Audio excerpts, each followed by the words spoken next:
இங்க இருக்கின்ற தமிழ் தொழிலாளர்கள் எல்லா நிறுவனத்திலையும் எல்லா மட்டத்திலையும் இருக்கிற தமிழ் தொழிலாளர்கள் முதல்ல குடிக்கு அடிமையா இருக்கிறாங்க. பெரும்பான்மையான தொழிலாளர்களை சொல்றேன், எல்லாருமே சொல்லல. குடிக்கு அடிமையாகி இருக்கிறாங்க. யார் அடிமையாக்குனது? யார் சாராயத்தை வித்துக்கிட்டு இருக்கிறது? யார் சாராயத்தை வித்து அதை வர வருமானத்தை வச்சு இந்த ஆட்சியை நடத்திக்கிட்டு இருக்கிறது? இந்த திராவிட மாடல் ஆட்சியாளர்கள் தான். சிங்கள பௌத்த பேரினவாத அரசால அது சிங்கள அடையாளமா மாற்றப்பட்டுக்கிட்டு இருக்கு அப்படின்னா, இங்க இந்திய ஒன்றிய அரசால அது இந்திக்காரர்களின் அடையாளமா மாற்றப்பட்டுக்கிட்டு இருக்கு. இது பேராபத்திற்கான அறிகுறி. இன்னைக்கு தொழில் வளத்தை இழந்துகிட்டு இருக்கிறோம், கிட்டத்தட்ட இழந்துட்டோம். நாளைக்கு அரசியல் அதிகாரத்தை பறிகொடுக்கக்கூடிய நிலைமையை நோக்கி நகர்ந்துகிட்டு இருக்கும். அதுதான் இருக்கிறதுலயே மிகப்பெரிய ஆபத்து. யோசிச்சு பாருங்க, ஒருவேளை அவன் ஒரு தொகுதியில அவனுடைய வேட்பாளரையே நிறுத்தி ஓட்டு போட்டு ஜெயிக்கிற அளவுக்கு எண்ணிக்கையில பெருகிட்டான் அப்படின்னா இந்த மண்ணுல என்ன மாதிரியான அரசியல் நடக்கும்? இப்ப நாம நடத்திக்கிட்டு இருக்கிற இந்த கண்டன ஆர்ப்பாட்டம் என்பது மதுராந்தகம் தொகுதிக்கான பிரச்சனை மட்டுமே கிடையாது. மதுராந்தகம் தொகுதி முதல்ல முழிச்சுக்கிச்சு. ஆனா இந்த வட இந்திய தொழிலாளர்களின் படையெடுப்பு அப்படிங்கிறது ஒட்டுமொத்த தமிழ்நாட்டிற்கான பிரச்சனையா இன்னைக்கு மாறி நிக்குது. தொடர்ச்சியாக வட இந்தியர்கள் தமிழ்நாட்டில் உள்ள அத்தனை பெரு நிறுவனங்களிலும் மிக அதிக எண்ணிக்கையில வேலைக்கு வந்துகிட்டே இருக்கிறாங்க. இது ஏதோ எதர்ச்சியா நடக்குது. அவங்க எல்லாம் குறைவான கூலிக்கும் அதிக நேரத்துக்கும் வேலை செய்யறாங்க. ஆனா இங்க இருக்கிற தமிழர்கள் யாருமே அதிக நேரம் வேலை செய்ய மாட்டேங்கிறாங்க, ஏன் வேலையே செய்ய மாட்டேங்கிறாங்க அப்படிங்கிற மாதிரியான குற்றச்சாட்டுகள் முதலாளிகளால முன்வைக்கப்படுது. சரி, ஓகே, இதெல்லாம் உண்மையா அப்படின்னா ஒரு வகையில இது உண்மைதான். நான் என்னுடைய தனிப்பட்ட அனுபவத்தை சொல்றேன். ஒரு வாரத்துக்கு முன்னாடி ஒரு முடி திருத்தகத்துக்கு போனேன், முடி வெட்டுற கடைக்கு போனேன். அங்க ஒரு இந்திக்காரன். ஆனா ஒரு மாசத்துக்கு முன்னாடி அதே கடையில அந்த இடத்துல வேலை செஞ்சது ஒரு தமிழர் தான். இப்ப அந்த முடி திருத்தகத்தோட முதலாளி இங்க வேலை செய்யற, அவர்கிட்ட வேலை செய்யற வட இந்திய தொழிலாளர்கிட்ட இந்தியில பேசுறாரு. நான் அவர்கிட்ட கேட்டேன், அண்ணே இது நம்ம ஊரு, அவன் உங்ககிட்ட வேலைக்கு வந்திருக்கிறான், நியாயப்படி அவன் தான் உங்ககிட்ட தமிழ்ல பேசணும், ஆனா நீங்க ஏன்னா இந்தியில பேசுறீங்க அப்படின்னு. என்னப்பா பண்றது, நல்ல வேலைக்காரன், காலையில 6 மணிக்கு வரான், ராத்திரி 9 மணி வரைக்கும் வேலை செய்யறான், வீடு எடுத்து கொடுத்துருக்கிறேன், நானே சாப்பாட்டுக்கு பொருள் தான் வாங்கி தரேன், நல்லா வேலை செய்யறான். சரிண்ணே, நம்ம ஆளுங்களாம் வேலை செய்யலையா? முன்னாடி ஒரு அண்ணன் இருந்தாரு, என்ன பண்ணாரு அப்படின்னு கேட்டேன். தம்பி, அந்த கொடுமை ஏன் கேட்கிற? சாயங்காலம் ஆச்சுன்னா காசு கொடுத்த உடனே டாஸ்மார்க்கு போயிடுறாரு, 7 மணிக்கெல்லாம் என்ன விடு அப்படிங்கிறாரு. இங்க பாரு, இந்த பையனை 9 மணி வரலும் இருக்கிறான் அப்படிங்கிறாரு. அப்ப இங்க இருக்கின்ற தமிழ் தொழிலாளர்கள் எல்லா நிறுவனத்திலையும் எல்லா மட்டத்திலையும் இருக்கிற தமிழ் தொழிலாளர்கள் முதல்ல குடிக்கு அடிமையா இருக்கிறாங்க. பெரும்பான்மையான தொழிலாளர்களை சொல்றேன், எல்லாருமே சொல்லல. குடிக்கு அடிமையாகி இருக்கிறாங்க. யார் அடிமையாக்குனது? யார் சாராயத்தை வித்துக்கிட்டு இருக்கிறது? யார் சாராயத்தை வித்து அதை வர வருமானத்தை வச்சு இந்த ஆட்சியை நடத்திக்கிட்டு இருக்கிறது? இந்த திராவிட மாடல் ஆட்சியாளர்கள் தான்.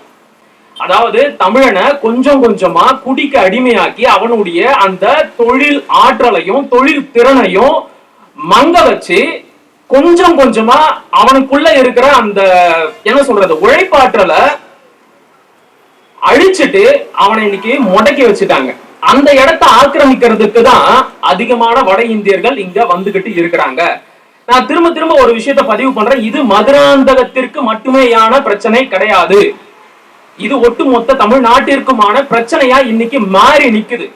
நான் உங்களுக்கு ஒரு கணக்கெடுப்பையும் சொல்றேன். 2011 அகில இந்திய சாதிவாரி மக்கள் தொகை கணக்கெடுப்பின் அடிப்படையில தமிழ்நாட்டில் வசிக்கின்ற வட இந்தியர்களின் எண்ணிக்கை எவ்வளவு தெரியுமா?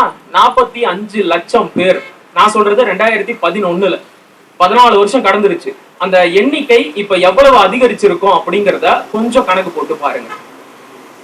இன்னொரு விஷயம், இந்த வட இந்திய தொழிலாளர்களின் குடியேற்றம் அப்படிங்கிறது வெறுமனே பெருமுதலாளிகள் அவங்களை எல்லாம் கூட்டிக்கிட்டு வேலைக்கு வைக்கிறாங்க அப்படிங்கிற கோணத்துல மட்டும் பார்க்காதீங்க.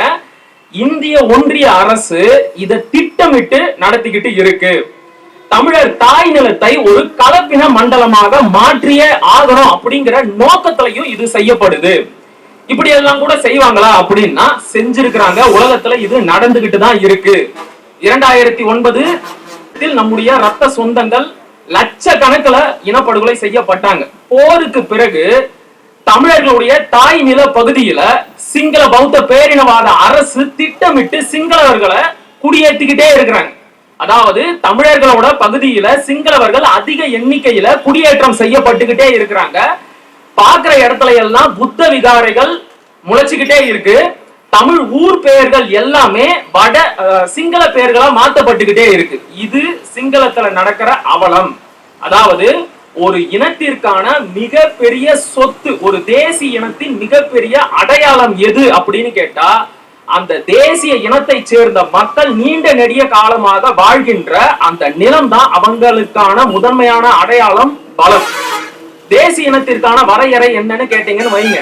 முதல்ல தாய்மொழி, அதன் பிறகு அந்த தாய்மொழியை பேசுகின்ற மக்களுடைய பொதுவான பண்பாடு, பொது உளவியல், அந்த மக்கள் நீடித்து நிலைத்து வாழக்கூடிய நிலம், பொது பொருளாதாரம், இதெல்லாம் ஒரு தேசிய இனத்திற்கான வரையறை. அப்ப தமிழை தாய்மொழியாக கொண்ட நாம நமக்கான தாய் நிலமா எது இருக்கு? நாம நீண்ட நெடிய காலமாக எந்த நிலத்துல வாழ்ந்துகிட்டு இருக்கோம்? இந்த நிலத்துல வாழ்ந்துகிட்டு இருக்கோம். இது நம்முடைய நிலம், நம்முடைய அடையாளம் தான் இங்க இருந்திருக்கணும். ஆனா திட்டமிட்டு சிங்கள பௌத்த பேரினவாத அரசால அது சிங்கள அடையாளமா மாற்றப்பட்டுக்கிட்டு இருக்கு. அப்படின்னா இங்க இந்திய ஒன்றிய அரசால அது இந்திக்காரர்களின் அடையாளமா மாற்றப்பட்டுக்கிட்டு இருக்கு. இது பேராபத்திற்கான அறிகுறி. இன்னைக்கு தொழில் வளத்தை இழந்துகிட்டு இருக்கிறோம், கிட்டத்தட்ட இழந்துட்டோம். நாளைக்கு அரசியல் அதிகாரத்தை பறிகொடுக்கக்கூடிய நிலைமையை நோக்கி நகர்ந்துகிட்டு இருக்கும். அதுதான் இருக்கிறதுலயே மிகப்பெரிய ஆபத்து. யோசிச்சு பாருங்க, ஒருவேளை அவன் ஒரு தொகுதியில அவனுடைய வேட்பாளரையே நிறுத்தி ஓட்டு போட்டு ஜெயிக்கிற அளவுக்கு எண்ணிக்கையில பெருகிட்டான் அப்படின்னா இந்த மண்ணுல என்ன மாதிரியான அரசியல் நடக்கும்? எந்த அரசியல் சித்தாந்தம் இங்க வரக்கூடாது அப்படின்னு மன்னர்கள் காலத்துல இருந்து மக்களாட்சி காலம் வரைக்கும் நம்ம போராடிக்கிட்டு இருக்கிறோமோ அதே ஆரிய சித்தாந்தம் ரொம்ப சுலபமா இந்த மண்ணுல ஊடுருவிரும். அதுக்கப்புறம் யாரு நினைச்சாலும் அந்த பேராபத்தை தடுத்து நிறுத்தவே முடியாது. நம்ம மண்ணோட அடையாளமும் தமிழ் இன அடையாளமும் கொஞ்சம் கொஞ்சமா செதஞ்சு அழிஞ்சு போயிடும். நான் முதல்ல சொன்னதையே திரும்பியும் சொல்லி இந்த உரையை முடிச்சுக்கலாம் அப்படின்னு நினைக்கிறேன். மதுராந்தகம் தொகுதி முதல்ல முடிச்சுக்கிச்சு. இந்த பேராபத்தை முதல்ல அடையாளம் கண்டு அதற்கு எதிராக இந்த கண்டன ஆர்ப்பாட்டத்தை முன்னெடுத்திருக்கிறாங்க. ஆனா இது இந்த இடத்தோட முடிஞ்சு போக கூடாது. இது தமிழ்நாடு முழுக்க பரவணும். எல்லா மாவட்டங்களிலும் வட இந்திய தொழிலாளர்களின் வருகை கட்டுப்படுத்தப்படணும். நமக்கு இன்னொரு லைன் பர்மிட் கொண்டு வந்தே ஆகணும். நன்றி.